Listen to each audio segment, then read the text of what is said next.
Billions of dollars of government pandemic money might have been doled out illegally, and we know that they're going to want to keep that money. Republicans, however, want to claw it back and really get to the bottom of what happened during the pandemic madness, where everybody was just kind of doing whatever they wanted without any due concern for the structure of the rules or the laws in this country. And so now we see that this letter went over to Health and Human Services. It was drafted by Kathy McMorris Rogers. She's a House representative leader of the House Energy and Commerce Committee from Washington. And she sent the letter over to Xavier Becerra, Health and Human Services, specifically naming Fauci and others for illegally appointing people. They would appoint them, go through a different process, and then that entity would be responsible for billions of dollars in COVID money. And now Congress is saying, wait a minute, we have the power of the purse. We have oversight over this stuff. It's not a free-for-all. You're not allowed to just operate however you want. And so they're getting after it. This is the story. And they referenced us over to the actual letter that was issued to Health and Human Services and to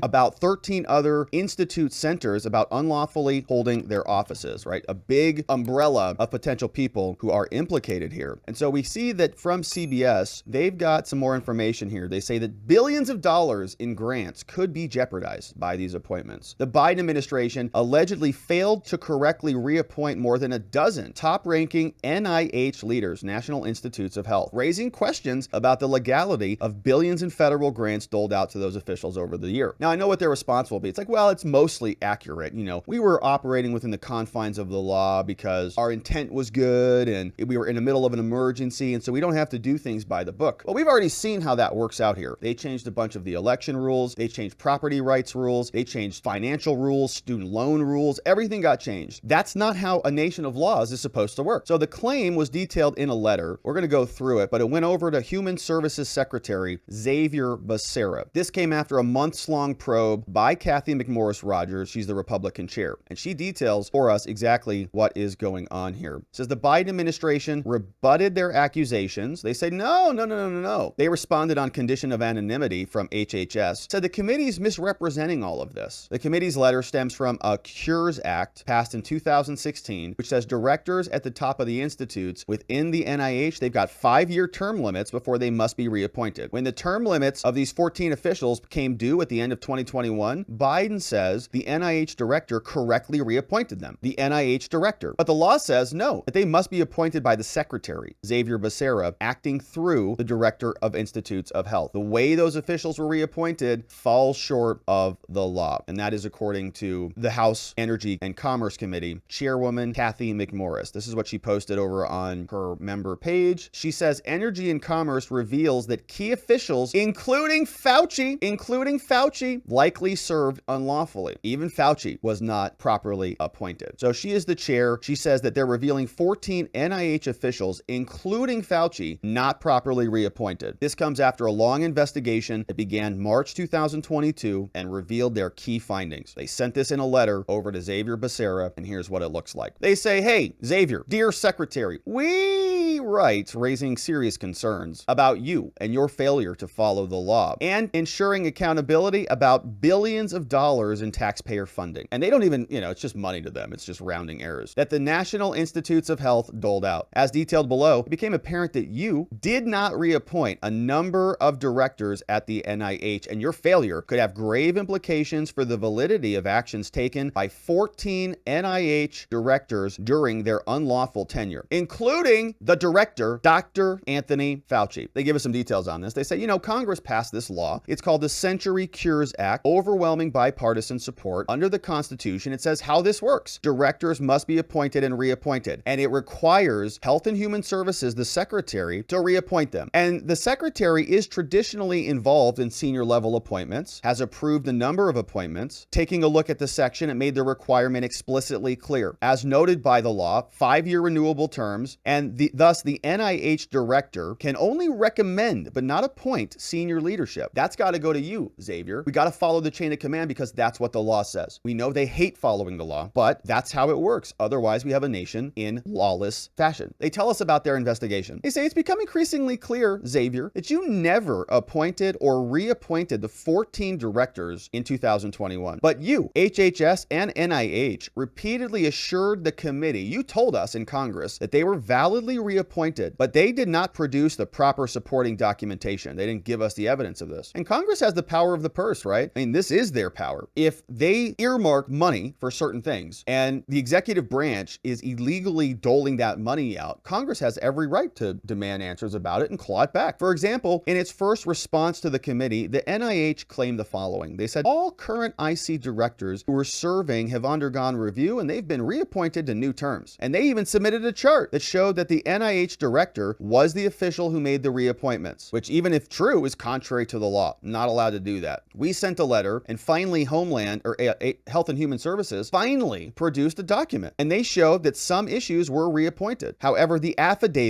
appointment affidavits were signed on June 8th. Wait a minute. That sounds like recent. June 8th, 2023, not December 13th, 2021. What? So they backdated it without backdating it? They just said, well, I guess we should have filled out that form back in 2021. Well, can we do it now? I don't know. I guess we have no choice. Okay, fill out the forms. Critically, no appointment affidavits were produced for two people, though. Guess who didn't get their affidavit saying that they were properly appointed? Dr. Fauci and Dr. Roger Glass, who were serving in December but retired before June. Interesting retirements. So based on the information, we believe that you failed to reappoint the following people once their terms expired. 14 people total. Fauci and all of these other people. Loesch, Koob, Brennan, Gordon, Bianchi. And the failure to reappoint these people appropriately, look at this, questions and jeopardizes the validity of more than $25 billion in federal biomedical research grants. $25 billion.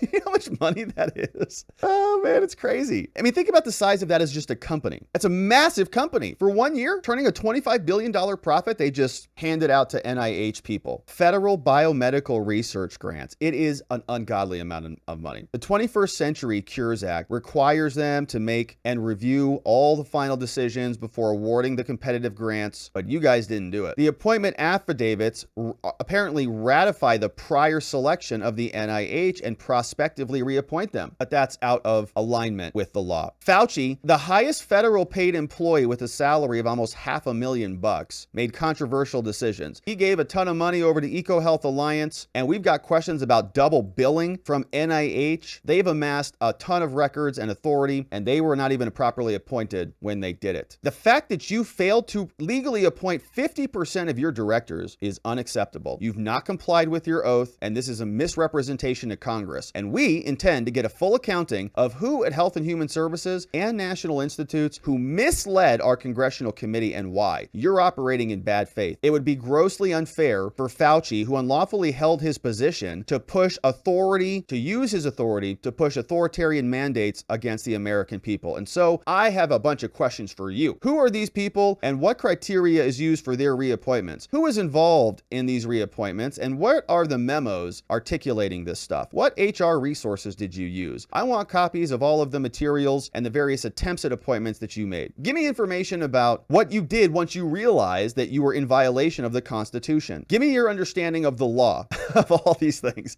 Tell me what this means to you. Tell me what this means to you. And tell me what this means to you, and I'll tell you whether you're interpreting it correctly. So McMorris Rogers is just blasting them, says, look, this is a letter that is demanding you preserve all existing and future records. Don't delete anything or else, including devices, encryption software, and so on. Sincerely, your friend, Kathy McMorris Rogers, Energy and Commerce Committee, Brett Guthrie, Subcommittee on Health, and H. Morgan Griffith, Oversight and Investigations. And so they copied everybody on it. And you know, every day we wake up, there's just more stories about COVID theft, essentially. You see here is the attachments that Miss Rogers attached to this filing, and there's some additional documents about how this all works. We've got a timeline here about how it's supposed to work. You search, establish a committee, and it takes about 8.5 to 9 months to go through the process. You see a lot of other internal memos and documents. Wanted to see if those affidavits were in here. Yeah, notice of personnel action, effective date 12/12. We've got more filings. This was the newly executed affidavit. Ratification of prior selection. This was created on June 15, 2023. They know that when they appointed these people, they weren't that great. Notice of personnel action. Okay, so it's like a a reappointment taking place back in 2021. And then they realize, uh-oh, we didn't do that appropriately. So then they, after the fact, create what they think is a retroactive ratification. Man, they want that COVID money. A lot of COVID money got doled out, and Fauci gave a lot of it away. I mean, that's really what his job was at that moment, was to just make all of the medical people happy and pretend he was leading the nation. So now Congress says, we have the power of the purse. We have the right to claw that money back. And Kathy McMorris Rogers is on the case, sending a letter saying that they demand a full accounting, preserve your records. We'll see if any of that money comes back, because a lot of that money was stolen from the American people for a fake purpose. As they told us this was being used for our own good, that money just evaporated into the ether, into fraud, waste, and who knows whose pockets where it landed, but hopefully Congress claws some of it back.